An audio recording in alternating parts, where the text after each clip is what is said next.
আমি এই মুহূর্তে অবস্থান করছি হচ্ছে গুলশান ট্র্যাকে। আর এখানে এখন সকালে নাস্তা করার জন্য আসলাম।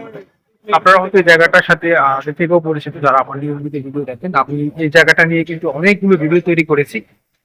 তো এখন এখানে সকালে নাস্তা করবো। আর সকালে নাস্তা করার জন্য আমরা নিলাম হচ্ছে গিয়ে চা আর পরোটা। গুলশানের মধ্যে মোটামুটি এরকম প্রত্যেকটা রোডেই কম বেশি আপনারা দোকান পেয়ে যাবেন। এখানে একদিকে যেরকম পরোটা তৈরি করা হয় বিভিন্ন লোকাল সবগুলাতে, এখানে রেস্টুরেন্ট সবকিছুই রয়েছে। আসলে এখানে অনলাইন আবারও সবকিছু পাওয়া যায়। তবে অনেকের কাছে হয়তো আবার অবিশ্বাস্য মনে হতে পারে যে গুলশানের মতো জায়গায় এরকম দোকান পাওয়া যায়।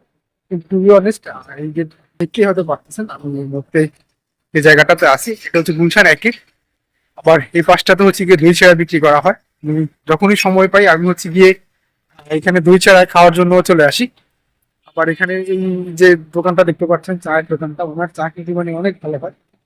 পুরো দুধে চা বানায়। আমি প্রথম সময়টা এখানে চা খাই, ভালোই লাগে। আবার ঠিক এই পাশটাতে হচ্ছে গিয়ে দই চারা বিক্রি করা হয়, যেমনটা বললাম। এখানে হচ্ছে গিয়ে দই চারা গুলা কিন্তু খুবই মজা। তো আমি আসলে সকালবেলার দিকটাতে যেহেতু চলে আসি উত্তরা থেকে গুলশানে, আমার অফিস যেহেতু গুলশান একে। তো আমি সকালে এসে হচ্ছে গিয়ে এইসব জায়গা থেকে খাওয়া দাওয়া করে বা এদিকে আড্ডা দিই।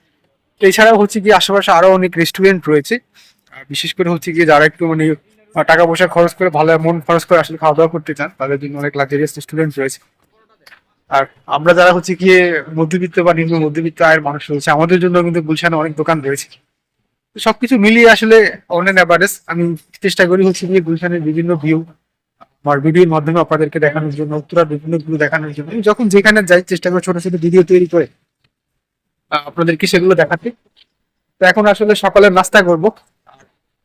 নাস্তা শেষ করে চলে যাবো হচ্ছে অফিসে। আর আজকের মতো ভিডিওটা এখানেই শেষ করবো। সবাইকে ধন্যবাদ ভিডিওটি দেখার জন্য।